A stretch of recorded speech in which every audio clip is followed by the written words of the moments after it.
Hey, you're listening to Don't Lie to Your Life Coach podcast with Kim Arrington. I'm Kim Arrington. I'm a life coach, a weight loss coach, an author, and a badass passionate about helping you connect back to your most authentic self. Join me here each week so I can coach you on how to think all those juicy thoughts that get you feeling your absolute best and taking some big ass action.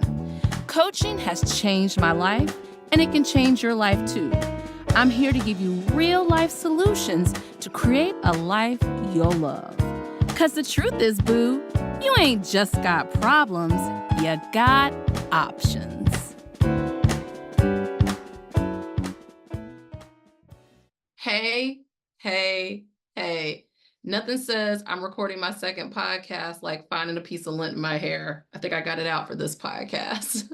So I don't know if you all know this, but I never record one podcast at a time. If I record a podcast, I always record two. I used to do three. Recording three was too much at one time, but two is the sweet spot. So I was like, look at that piece of lint. Well, I got it for the second one. And if you're on YouTube, it's not the gray that you see in my temples. That's just the gray. I haven't had time to dye my hair. I think it's funny when people think I don't dye my hair. I dye my hair. Okay. Yeah. Remember, I am your favorite life coach. Coach Kim is your favorite life coach. I'm here helping you get rid of the midlife suck so that you can be in your knowing and thriving and have a life that you love. I say this all the time, but when I say today is going to be a shorter episode, it's going to be a shorter episode. So you all know that I was rerunning episodes, calling them pod rewinds for a while I was working on the book and working on newsletter, all the things. And I've been really trying to push towards micro content so I can give you all a pop of content that you can implement in your life. So I'm not trying to give you too much. When I think about weight loss, there are two major things that I teach that give you that. One of them is half-life. Half-life, it's not about what you eat. It's about how you eat what you eat. And I'm not going to talk about that. I've got plenty of stuff coming up, including this new book that's going to talk to you about the initial steps of getting to eating that ends up becoming your lifestyle change, right? But this one right here is something that I touch on in the book and that I touch on in my clients, and they have such quick and easy success. And I found this out myself, and it is snack math. Snack math. Yes, the snacks of math. And here's why this thing is so damn effective. Your brain wants something easy. It wants something quick and easy to glob on. If you're going to give your brain new learning, and your brain hates new learning, by the way, okay? But if you stick with it and you repeat it and it becomes a habit, then your brain will forget that it didn't even like it. It'll love it, because part of the reason why I'm a life coach is I understand how a brain works. When you continue to do the same thing and it's something that you want to do and it's beneficial to you, eventually your brain gets on board, and then it revolts, and then it gets on board more, then it revolts and it gets on board more. And eventually, if you keep doing it, if you overpower your brain, which you can totally do, it's called consciousness. It's that front part of your brain that allows you to override. Your brain just wants the routine. It wants the same. It wants to keep you alive. It doesn't want you to take risks. But for you to enjoy your life, you're going to have to step into your consciousness. You're going to make conscious decisions about what you want, and you're going to kind of implement that via habits. It means continually repeating it. Repetition is what gets your brain into thinking it's always done it. And that's what you really want to do. You want your brain to think you always did it this way. And the easiest way to do that, again, is repetition. You see, I repeated that? All right. Here is one of the most effective ways that I help people initially lose weight. And it is called snack math. Now, I'm going to be honest with you. I'm not really sure people in the 20s did snacks, or in the 30s people did snacks. I think snacks are a pretty modern phenomenon, and I probably could do a research paper for us folks who are in midlife who have boomer parents who didn't grow up with snacks, who decided we needed snacks because they didn't grow up with snacks. I could probably write a beautiful thesis, around that. And I remember this. I remember not really having a lot of snacks in the classroom, like in kindergarten and first grade, but something happened third or fourth grade where we could have snacks and then we could always have snacks. And my mom was a teacher, so I always went to after school care and they would feed us a snack. And the reason why I hated apple juice for so long and Fig Newtons is because we would get Fig Newtons, we would get apple juice, we get other cookies and stuff too, but I had apple juice so much that I ended up hating it. I like apple juice now, especially Simply Apple. We're having snacks when we don't need them. Now, I want you to hear this. If you're going to lose weight, you cannot cut all your snacks. That's not what I'm saying. If you are losing weight in my method, I teach you how to predominantly not overeat. But there are just some times you're going to overeat. You're going to overeat at the Super Bowl. You're going to overeat on vacation, your birthday. And that's okay because think about it this way. You went on vacation, you had holidays. Eventually, the opposite happens. You end up overcompensating, overcorrecting for not overeating. And you go all the way to the window, to the wall. Okay, y'all go too far with it, okay? That's why I give you the freedom to overeat some because I know a brain. Remember, this is what we started with. If you say you can't, if you restrict too much, you're going to go in the opposite direction. Hey, quote unquote, skinny people overeat sometimes, but overall, you're going to predominantly not overeat. Well, it's the same thing with snacks. I cannot tell you never have a snack again. Because if I tell you never have a snack again, you would be able to not have snacks. And then one day you would go over to somebody's house and they would have snacks and you would have what I call a snack attack. You'd be a snack head. You would be snacking. You go to the store, you buy snacks, you do all that. No, I'm not going to teach you that. What I want to teach you is the math behind snacks so that when you eat your snack, you're kind of like, yeah, this is cool. I can do this. But if I did this all the time, every day, it would be a mistake. And I'm going to be honest with you. I did a snack episode. I'm going to link it in here. My math was wrong in that episode. Do not listen. Like that math was terrible. This math is correct. Okay.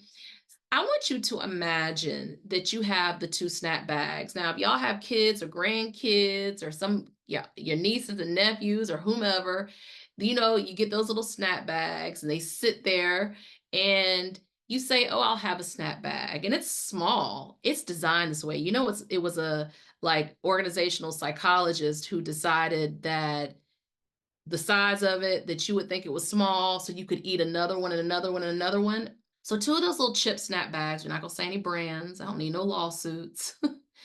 And let's just say they're 150 calories a piece.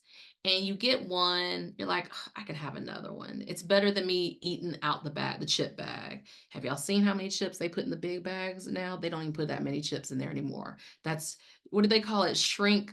Shrinkflation, where they've gotten things that become smaller.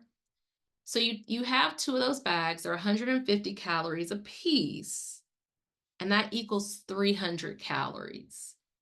You do that every day. You have two of those bags every day. Okay, let's say those little chips, you eat those two bags of chips, they're 150 calories a piece.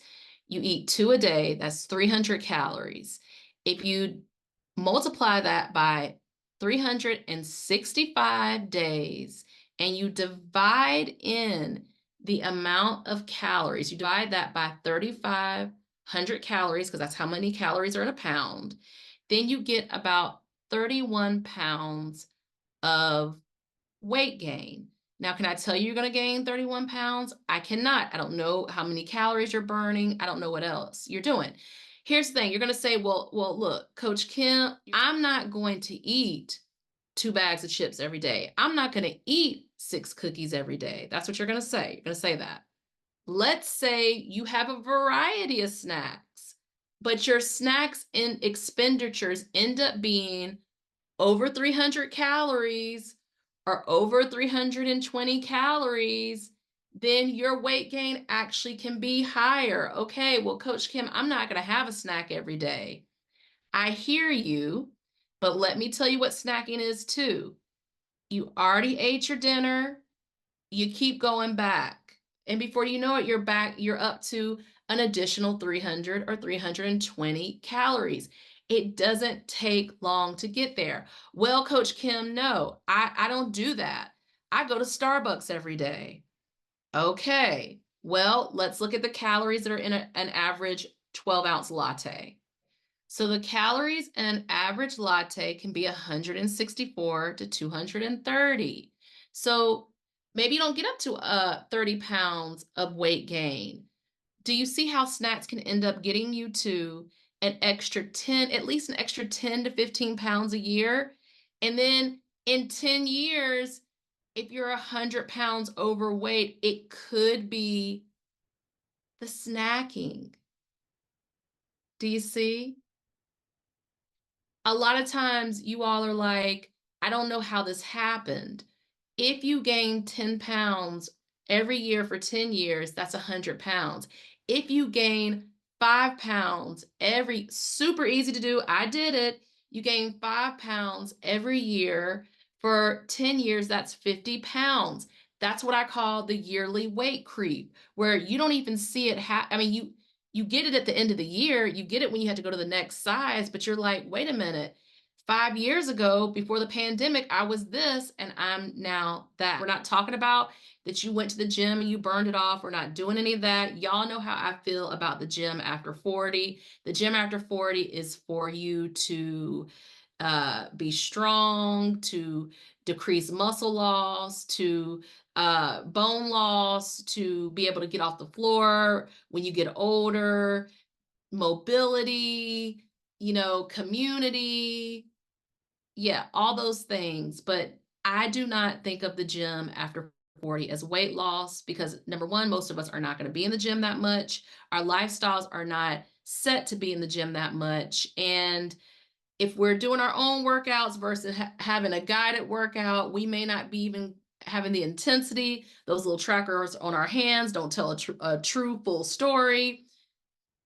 What I want you to do is think about your snacks. And I want you to think about snacks in terms of traditional snacks like the cookies, the cake, the ice cream. But I also want you to think about how you're going back for thirds and fourths sometimes, and that can equal to those extra calories. So you want to know what to do about it, right? What to do about it. Everybody would tell you, you just need to eat less. I don't do that. I don't tell you, people are going to tell you one of two things. Cut all the snacks and count your calories. And you need to not be eating, overeating ever. I'm not going to tell you that. In my weight loss program and in the book, I talk to you about what you could be doing instead of snacking late night, instead of coming home after a stressful day at work and snacking, instead of doing those things.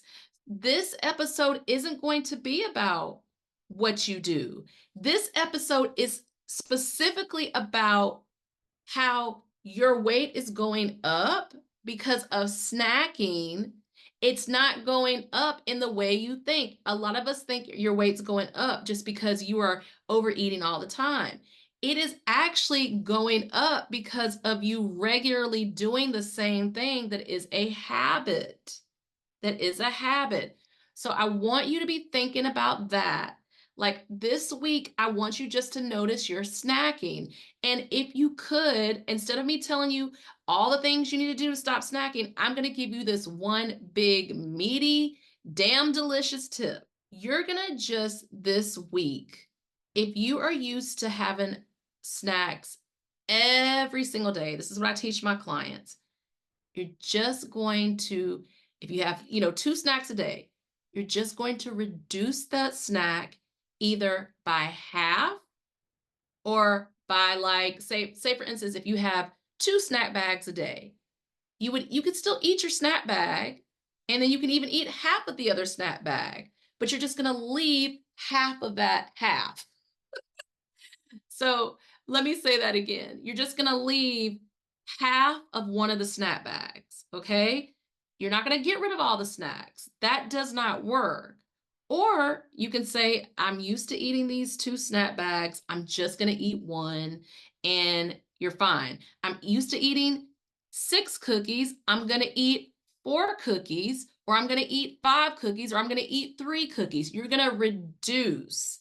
That's what you want to think about instead of getting rid of. Is a progressive reduction of what you do. And the end result is not that I never snack anymore. It's I snack when I want to, when I consciously want to, but I know the snacking is standing in for something else. That's what my programs teach you, what the snacking is standing in for and what to do as a result. But if I could just give you this big meaty thing right now, it's just to reduce, not get rid of, reduce the snacking. And you're like, oh, well, I don't snack. But if you're going back for seconds, if you're going back for thirds, go back for seconds instead of thirds.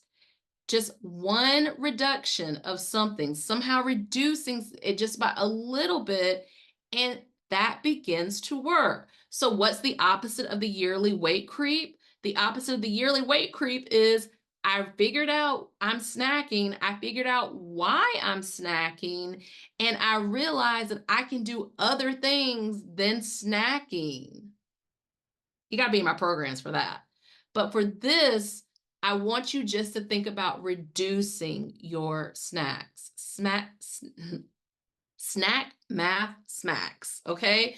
You get on that scale and you're like, what happened? Or you put on your favorite jeans, you're like, what happened? And it is the progressive snacking. It's the progressive things. And I'm going to be honest, people don't like tactics, but sometimes when you can just see how one thing is affecting the whole, oh, wait a minute.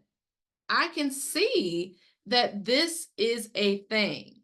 Think about this week, a little bit of reduction in your snacks, and we're going to get at it some more. The book will be out. You're going to hear, I give away the farm in the book, okay? And then there are going to be other ways to work with me so you can learn this, because I'm going to be honest, you need help with this. You've tried it your way. You need help. You need someone who's done it and who still does it,